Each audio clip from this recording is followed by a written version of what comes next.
Kyamuni Buddha had noticed that the Chinese had good karmic roots. Most of them did not believe in the Buddha, however, so Mahakashyapa was sent to China to found the religion of Taoism, which is the same as the Brahmin religion of India and which cultivates purity of conduct. Arya Parshva, the 10th Patriarch, was born with a liking for cultivation. When he met the 9th Patriarch, Buddha Mitra, he left home and the Dharma door of the Buddha's mind seal was transmitted to him. Sutra. Arya Punyayashas, Mahasattva Ashvaghosha. Arya Kapimala, Mahasattva Nagarjuna, Arya Kanadeva, Arya Rahulata, Arya Sunganandi. Arya Gayashata. Commentary. When the 11th Patriarch, Punyayashas, met Parshva, he asked him, "How can I realize Buddhahood?" Parshva said, "You wish to realize Buddhahood? It is just your present non-realization." Punyayashas said, "You say that my present non-realization is the Buddha, but how can I know that?" Parshva replied, "How can you know that your present non-realization is not the Buddha?"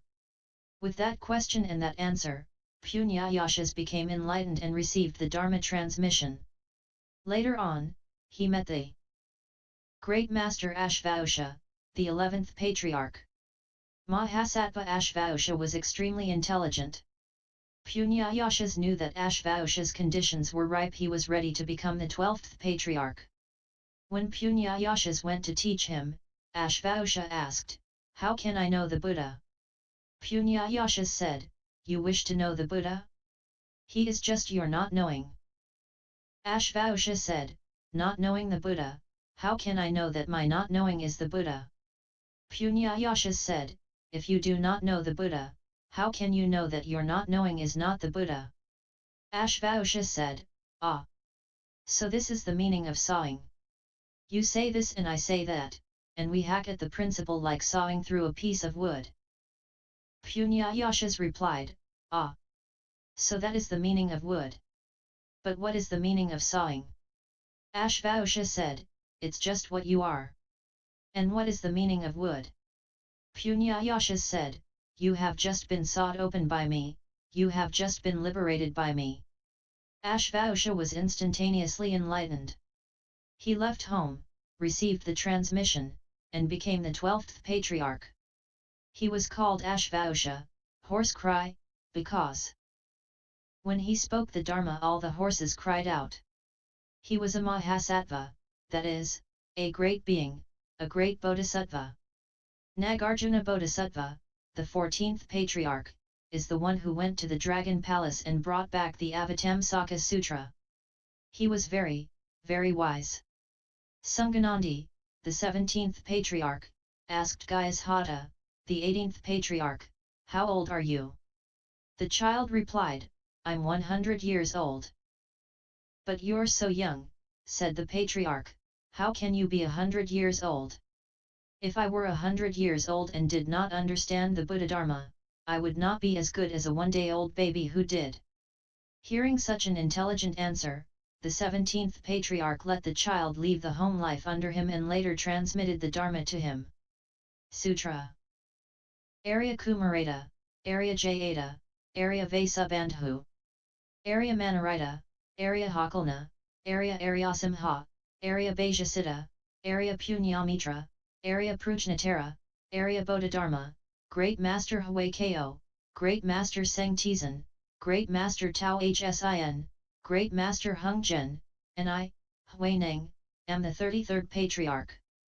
Thus the transmission has been handed down from patriarch to patriarch. In the future transmitted accordingly from generation to generation. Do not allow it to become extinct. The assembly heard and faithfully accepted what the master had said, bowed and withdrew.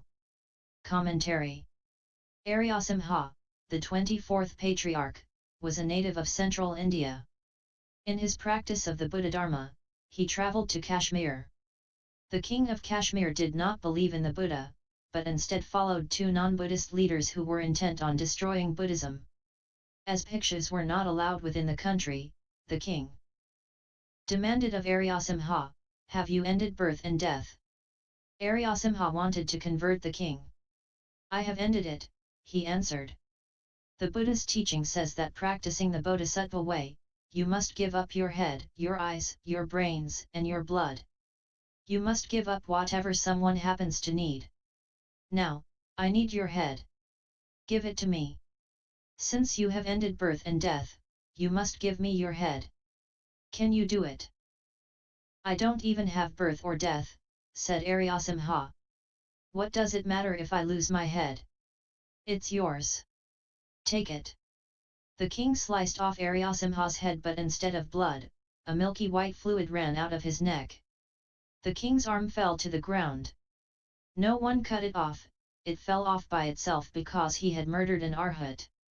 The king then put the 2 leaders of the non-Buddhist religion to death, but there was nothing special about their executions. They bled just like everyone else. The king prohibited their non-Buddhist religion and spread the Buddha Dharma widely. Sutra. On the 3rd day of the 8th month of the year Ki. Jo, the 2nd year of the Xiantian reign, AA 713, after a meal in Kuo-en Temple, the master said, "Each of you take your seat, for I am going to say goodbye." Fa Hai said, "What teaching Dharma will the High Master leave behind so that confused people can be led to see the Buddha nature?" The Master said, "All of you please listen carefully. If those of future generations recognize living beings, they will have perceived the Buddha nature.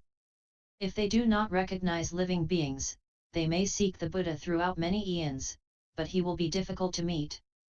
I will now teach you how to recognize the living beings within your mind and how to see the Buddha nature there. If you wish to see the Buddha, simply recognize living beings, for it is living beings who are confused about the Buddha and not the Buddha who is confused about living beings. When enlightened to the self-nature, the living being is a Buddha. If confused about the self-nature, the Buddha is a living being. When the self-nature is impartial, the living being is the Buddha. When the self-nature is biased, the Buddha is a living being. If your thoughts are devious and malicious, the Buddha dwells within the living being, but by means of one impartial thought, the living being becomes a Buddha. Our minds have their own Buddha, and that Buddha is the true Buddha. If the mind does not have its own Buddha, where can the true Buddha be sought? Your own minds are the Buddha, have no further doubts. Nothing can be established outside the mind, for the original mind produces the 10,000 dharmas. Therefore the sutras say, the mind produced, all dharmas are produced, the mind extinguished, all dharmas are extinguished. Commentary. The Great Master instructed his disciples to take their seats. In Buddhism, everything has a fixed order. Those who take precepts first stand or sit in front of those who take them later. If you have held precepts for even 1 day longer, you sit in front. Once again Fa Hai, number 1, heard that the 6th Patriarch was going, and so he acted as spokesman. He was the oldest, so naturally he was higher than everyone else. What Dharma will you leave with us, High Master, so that we can teach the deluded ones of future generations to understand the mind and see the nature? The Master said, if you want to find the Buddha, you must look among living beings. If you recognize living beings, you recognize the Buddha nature. Why does never-sliding Bodhisattva bow before everyone he meets? Because he knows that everyone is a Buddha, he will accomplish Buddhahood himself. If he saw everyone as a demon, he would become a demon. See the Buddha within your own mind, don't seek him outside. If you wish to see the Buddha, you must first respect living beings and recognize them all as the Buddha, then you've understood the mind and seen your nature. Confused living beings do not recognize the Buddha, but the Buddha recognizes living beings. If you are biased and continually pick at other people's faults, even if you are a Buddha, you turn into a living being. Living beings and the Buddha are a thought apart. Buddha is mind, mind is Buddha. Right thoughts are the Buddha, deviant thoughts are the demon. Pure thoughts are the Buddha, defiled thoughts are the demon. Take a look at your thoughts. If you can keep your mind clean, that is the real Buddha. Without a clear, pure, genuine Buddha mind, where can you go to find the Buddha? You'll never find him. The Buddha is made in your mind, do not seek him outside. Nothing is separate from the self-nature. Nothing is separate from your own mind.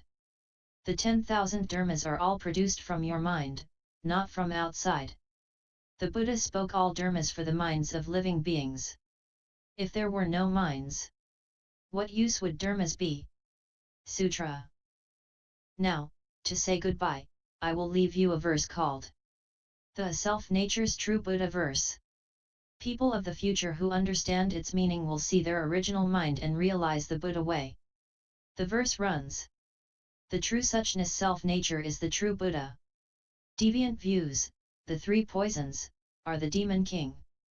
Commentary. The most important part of the Platform Sutra is this last verse. It explains everything extremely well. The sixth patriarch left it not just for the people of his day, but for us, now, to cultivate according to its principles. He saw that you and I would be here listening. We all have a share, and we should cultivate according to this verse, because we are all people of future generations, not animals. The animals of future generations will have to be reborn as people before they can have a share. The sixth patriarch spoke this verse for people, not animals. Animals who wish to become Buddhas must first be reborn as human beings. We should not lose this opportunity. The true suchness self-nature is the true Buddha. The self-nature is your mind. Your true suchness. Self-nature is also called the real mark, the Tathagata store, the Buddha nature, and your own nature. True suchness is just your own nature, which is the true Buddha. Deviant views, the three poisons, are the demon king. If you know the true Buddha, you should also know the demon king. The demon king is just your deviant views, greed, hate, and delusion, the three poisons. Greed for riches, greed for sex, greed for anything at all is nothing but poison. If, after you leave home, you are still greedy and self-seeking, that too is poison. If you scheme to get more disciples, that is poison. So, you see, we have been here for a long time and not many have taken refuge and become disciples. Those who take refuge must do it on their own. No one advises them. If I told you to take refuge with me, you might wonder if I had the right to be your teacher and good knowing advisor. I don't know myself whether I am a good knowing advisor, and so I do not go about it in this way. Sutra. At times of deviant confusion, the demon king is in the house.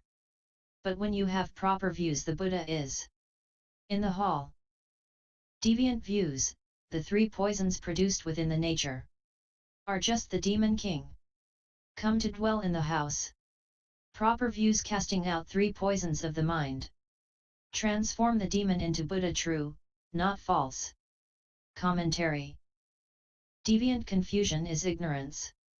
Ignorance creates love and desire, and that is the demon king dwelling in your house. If you have proper views and not the wrong ones of greed, hate, and delusion, then your mind is pure and the Buddha is in the hall. The Buddha and the demon are both manifested from your own nature. When you hold deviant views, the three poisons arise, and the demon comes to dwell in your house. What is your house? Your body. Proper views spontaneously expel the three poisons, and the demon immediately changes into Buddha. This principle is absolutely true, it cannot possibly be false. You need only hold proper views, and that is the Buddha. Improper views are the demon. Sutra. Dharma body, reward body, and transformation body. Fundamentally the three bodies are one body. Seeing that for yourself within your own nature is the Bodhi cause for realizing Buddhahood. The pure nature is originally produced from the transformation body. The pure nature is ever present within the transformation body. One's nature leads the transformation body down the right road. And in the future the full perfection is truly without end. Commentary. Although spoken of as three, the clear, pure Dharma body, the perfect, full reward body, and the 100,000 myriads of transformation bodies are fundamentally one. The three bodies are simply transformations of your one body. This is called 3 in 1, 1 in 3. Your seeing for yourself the true Buddha within yourself nature is a cause for your future realization of Buddhahood. It is a seed of Buddhahood. Having planted the Bodhi seed, you will certainly reap the Bodhi fruit and become a Buddha. The clear, pure self nature originally arises from the transformation body. Your pure self nature, your pure Dharma body, is within your transformation body.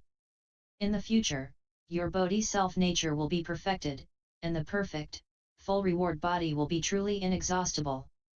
Sutra. The root cause of purity is the lust nature.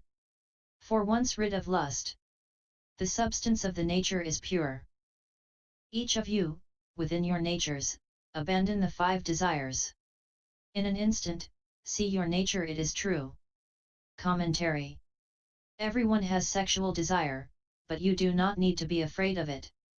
In the Shurangama Sutra we read about Akusma, the firehead Vajra whose sexual desire was unbearably intense when he first began to cultivate. But he was able to discipline and temper the fire of lust.